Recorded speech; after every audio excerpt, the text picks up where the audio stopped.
After that, each time it is checking for the m mod 3.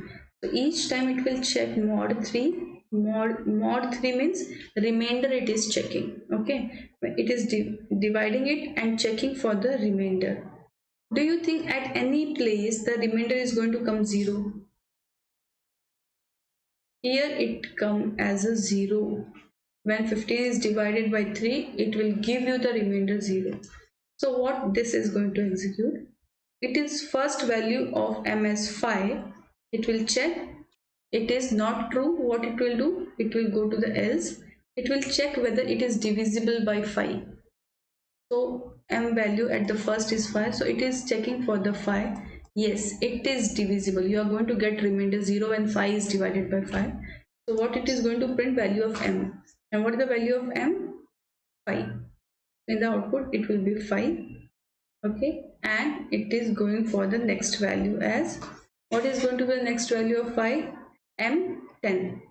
So again it will check m is divisible by 3. No. So it will go here. So it will check whether 10 is divisible by 5. Yes, again it is true. It is divisible. You are going to get remainder. It will display the value of m, that is 10. Next time it goes with the value 15. It get incremented and the m value becomes 15. So 15, it will check if m mod 3. Yes, 15 is divisible by 3. So you will get the remainder 0. So it is telling you to break. Break means what? To come out of the loop. So it will come out of the, so how many times the loop executed here? 3 times. 1, 2 and 3. It will come out of the loop. So it will print this 3, 5 and 10. And how many times this loop executed? 3 times.